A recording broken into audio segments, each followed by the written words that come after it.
Okey, terima kasih Dr. Sri. 4 minit atau 5 minit. Menarik ya. Fitnah bukan sekadar agama Islam larang dia, malah kalau kita lihat dalam agama-agama lain, dan inilah eternal wisdom dalam setiap agama pun mengharamkan fitnah dan memandang sebagai satu perkara yang buruk. Sekarang kita pergi kepada main course punya soalan. Tadi appetizer. Dia agak berat sikit. Tadi saudara Khairi ada sebut fitnah bukan di kalangan antara parti politik dengan politik lain kan, tetapi juga di antara dalam parti politik yang sebenarnya lebih hebat fitnahnya. Persepsi umum berkaitan dengan politik fitnah ialah, saya baca ya, UMNO tidak dapat dipisahkan daripada budaya politik fitnah. Persepsi umum. Persepsi ini berbentuk berdasarkan track record UMNO sendiri.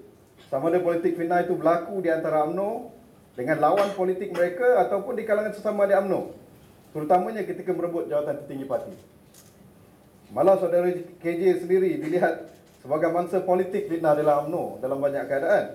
Sorakan Khairi rasuah sebagai reaksi kepada kemenangan saudara sebagai Ketua Pemuda UMNO yang lalu, ataupun tuduhan-tuduhan liar ya, dan juga gambar-gambar saudara dengan botol dan sebagainya yang berleluasa di laman web para bloggers pro UMNO. Dia bukan laman blog pembangkang, laman bloggers pro UMNO. Bukan itu saja. Selain tuduhan penyebab kekalahan teruk BN dalam PRU 12 yang lalu, para bloggers pro UMNO juga tidak ketinggalan meletakkan kutukan mereka terhadap saudara, sebaris dengan kutukan mereka terhadap pemikir pembangkang yang lain. Saudara tidak dilantik menjadi menteri penuh ataupun timbalan menteri pun, relax, bawa bertenang. Kita inginkan wacana ilmiah pun dijadikan fitnah oleh setengah pihak di dalam UMNO mengenai diri saudara. Apakah boleh saudara justifikasikan budaya fitnah di dalam UMNO ini? Ataupun saudara melihat ini sesuatu yang salah dan perlunya usaha untuk menghapuskan budaya ini, dan apakah yang saudara mampu lakukan di dalam sisa-sisa waktu sebagai Ketua Pemuda UMNO untuk mengubahnya? 10 minit, lama sikit. Terima kasih. Tamunya saya harap sisa-sisa waktu tu lama lah.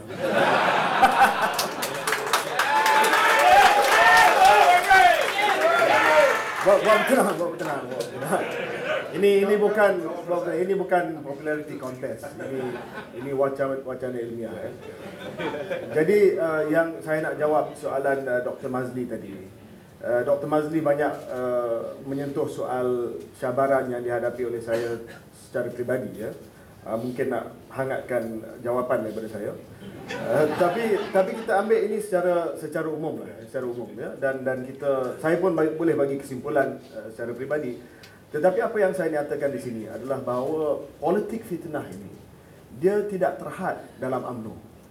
UMNO tidak ada monopoli atas politik fitnah ya. Malah kalau kita tengok tuduhan yang dibuat dalam parti-parti politik yang lain pun tak kurang juga. Cuma mungkin kerana UMNO ni agaknya parti yang paling famous di Malaysia, dia dapat perhatian yang lebih dalam pemilihan kita dan sebagainya. Sebab media hanya tumpukan kepada UMNO dan tidak ada banyak politik. Mungkin. Kecuali Sina lah. Sina dia balance sikit lah. Hidup Sina! Dan tanpa saya dilihat untuk bawa PAS masuk, contohnya lah. Ya, PAS pun walaupun dia punya saingan tidaklah sehebat dalam UMNO, tetapi kita juga dengar soal tiba waktu mereka kena geril Pak Erdogan dengan ulama dan sebagainya sebagai contoh. Jadi ada wujud juga, tetapi mungkin lebih terkawal sebab dia punya budaya politik lain. Jadi saya ingin nyatakan yang pertamanya, fitnah ini tidaklah satu perkara yang dimonopolikan oleh UMNO. Dan walaupun fitnah itu berlaku dalam parti kita tak boleh nafikan, sebab mungkin persaingan dalam pemilihan UMNO ni begitu hebat. Sebab mungkin dia tahu kalau dia menang dalam parti, dia akan dapat jabatan kerajaan. Ya? Itu kebiasaannya lah, kecuali kes saya lah, tak ada apa.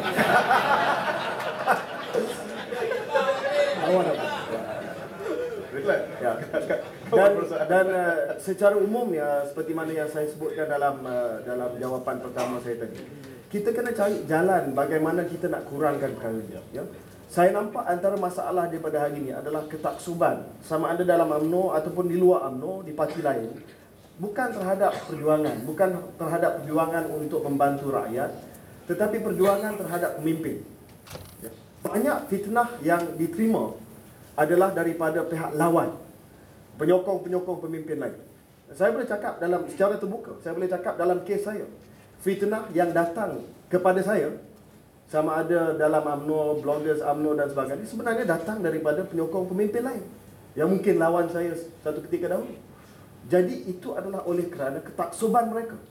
Dia tak boleh memisahkan perjuangan mereka untuk parti dalam UMNO untuk agama, bangsa dan negara dengan perjuangan mereka mempertahankan seorang individu.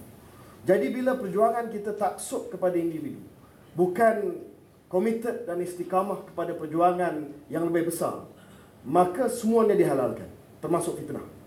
Dan saya melihat kita kena keluar daripada kepompong tersebut, sama ada dalam UMNO ataupun bukan dalam UMNO. Yang keduanya, budaya politik kita, ya, minta maaf pada panel yang lain, budaya politik kita terlalu bergantung kepada fitnah. Dan minta maaf nak cakap, rakyat kita juga terlalu mudah untuk memakan fitnah. Seperti mana yang Dr. Asri kata tadi. Dia memang tak cek. Dia tidak rujuk, dia tidak kaji apa yang dia dengar.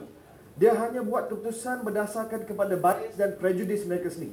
Sama juga kerana apa? Kerana ketaksuban kepada pemilihan politik mereka. Pilihan politik dekat UMNO, jadi apa yang disebut tentang orang lain, mesti betul. Sama juga, pilihan politik mereka adalah PKR ataupun PAS, jadi apa yang disebut tentang orang UMNO, mestilah betul. Tanpa dirujuk, tanpa dicek. Dan banyak kali saya berdebat dengan penyokong-penyokong pembangkang, hatta penyokong-penyokong orang yang lawan saya dalam parti kita sendiri. Tetapi hujah yang menjadi waras, yang menjadi factual, yang menjadi hujah yang ada fakta itu tidak diterima oleh kerana ketaksuban kepada individu ataupun parti.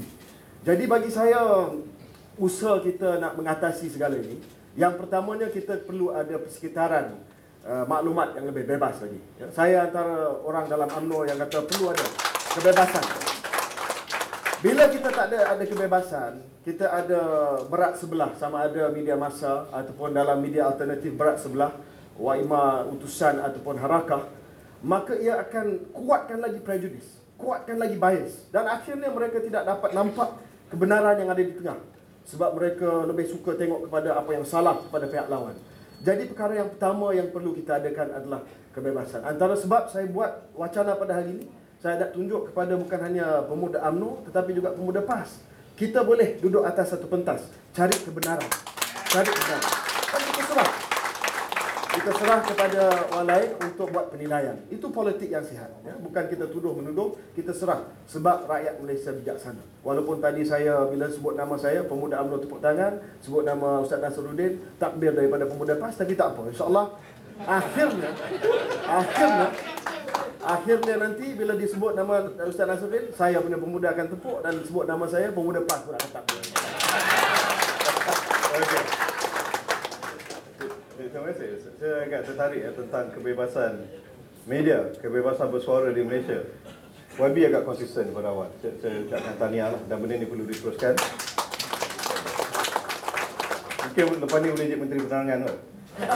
Dan waktu tu kita pegang cakap-cakap dia lah. Dia nak ada kita pandai kat Parlimen nanti. Okey. Parlimen. Okey. Cuma satu lagi ialah budaya feudal taksub tu kadang-kadang lahir pada budaya feudal masyarakat Melayu, budaya patronat.